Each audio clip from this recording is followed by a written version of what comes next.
Baik, Assalamualaikum warahmatullahi wabarakatuh.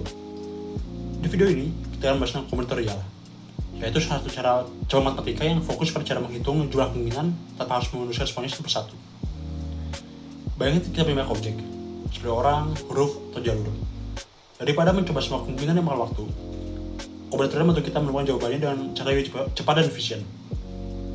Jadi, kombinatorial itu sangat berguna dalam kehidupan sehari-hari, terutama ketika kita berhadapan dengan pilihan.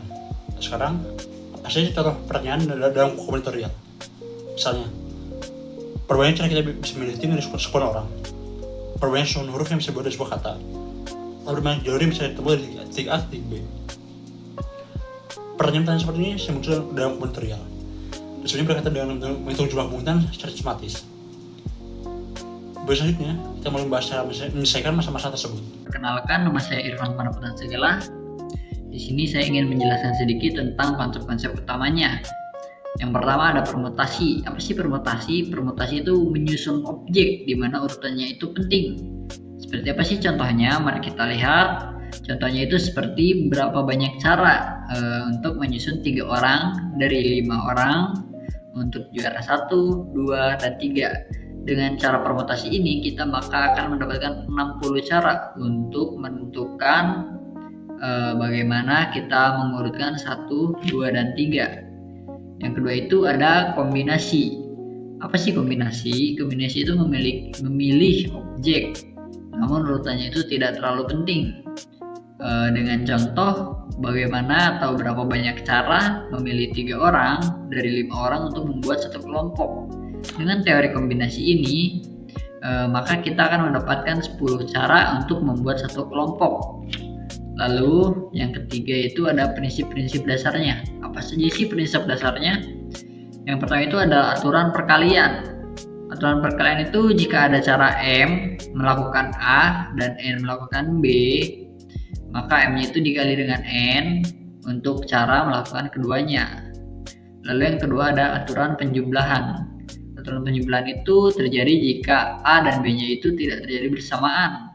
Maka total caranya itu ditambahkan antara M dan N.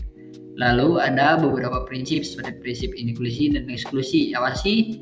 Prinsip-prinsip itu adalah prinsip menghitung secara gabungan dengan mengurangi yang terhitung sebanyak dengan 2 kali. Mungkin segitu saja yang dapat saya jelaskan. Untuk berikutnya saya serahkan kepada teman saya yang selanjutnya. Terima kasih. Wassalamualaikum warahmatullahi wabarakatuh. Stars and bars adalah teknik kombinatorika untuk menghitung banyaknya cara mendistribusikan objek-objek identik ke dalam beberapa kelompok bins.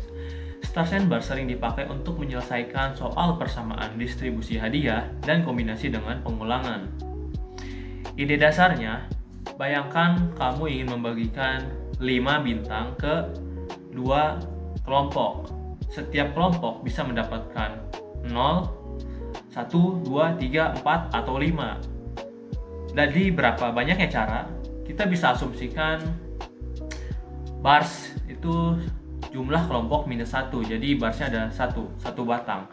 Nah, dari 5 bintang itu kita sisipkan batang di berbagai posisi yang mungkin bisa gitu. Misalnya di sini berarti isi 0 berarti 0, 5. Kalau batangnya disisipkan di sebelah 1 berarti kelompoknya itu 1, 4 dan seterusnya bisa 2, 3, 3, 2, 4, 1 atau 5, 0 gitu. Intinya inti dasarnya gitu. Rumusnya Cn plus K-1 K-1. Maksudnya apa? Jadi kita memilih banyaknya cara dari jumlah elemen ditambah jumlah kelompok min 1 per jumlah kelompok min 1 gitu. Contoh soal lainnya ya. Berapa banyak solusi bilangan bulat non-negatif dari X1 plus X2 plus X3 sama dengan 7. Di sini kita bisa didapatkan N-nya sama dengan 7. Kenapa? Karena nilai maksimumnya 7. Kemudian K-nya, berapa jumlah kelompoknya? Di situ ada 3, yaitu X1, X2, dan X3. Jadi ada 3. Kita masukin ke rumus, jadi C N plus K-1 yaitu 9 per K-1 yaitu 3-1, 2. Jadi C 92. Hasilnya ada 36 cara. Begitu. Terima kasih. Materi selanjutnya. Koefisien binomial.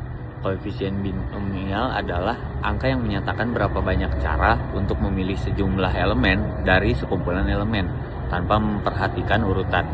Koefisien binomial banyak dipakai dalam probabilitas, statistika, kombinatronika, dan aljabar. Untuk notasinya adalah seperti pada gambar seperti ini. Pada gambar ini dibacanya n pilih k. Untuk rumusnya ada n faktorial per k faktorial kali n kurang k faktorial, di mana n adalah jumlah total elemen dan k adalah jumlah elemen yang dipilih.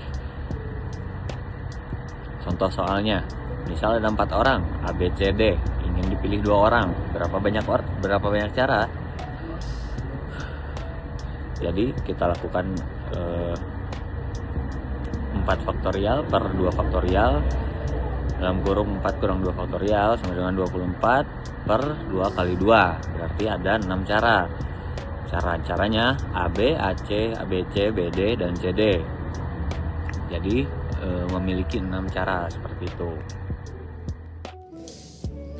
Nah, dari materi yang udah dipelajarin tadi, itu ada hubungannya dengan segitiga Pascal. Nah, kenapa? Karena koefisiensi binomial membentuk segitiga Pascal di mana setiap angka adalah jumlah 2 angka di atasnya. Contohnya itu 1, baris yang pertama itu 1. Nah, baris kedua itu 1 dan 1. Nah, baris ketiganya lagi 1, 2, 1. Nah, kenapa 2? Karena dia adalah hasil penjumlahan baris yang di atasnya itu 1 dan 1. Nah, baris keempat sama. Jadi kayak baris yang ketiga 4 tuh 1, 3, 3, 1.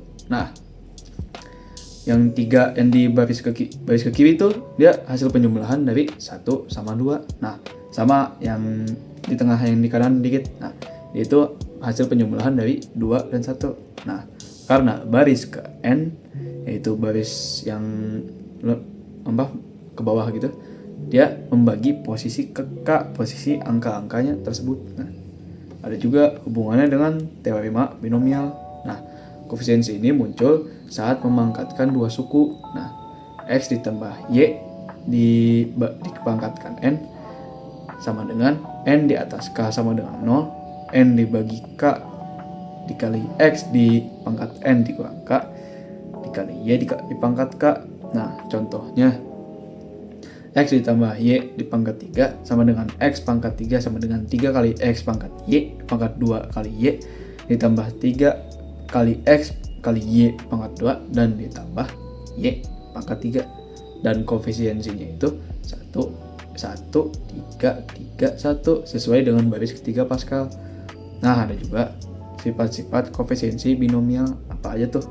Nah, yaitu ada 3. Sifat simetri, sifat ujung, dan sifat rekursi terakhir. Nah, simetri itu dia menggunakan rumus N dibagi K sama dengan N dibagi N dikurang K. Lalu ada sifat ujung, itu N dibagi 0 sama dengan N dibagi N sama dengan 1. Dan yang terakhir yaitu rekursi. Nah, rumusnya itu N dibagi K sama dengan N dikurang 1 dibagi K dikurang 1 ditambah N dikurang 1 dibagi K. Mungkin cukup sekian dari kelompok kami. Mohon maaf bila ada salah kata atau kekurangan. Ya, wassalamualaikum warahmatullahi wabarakatuh.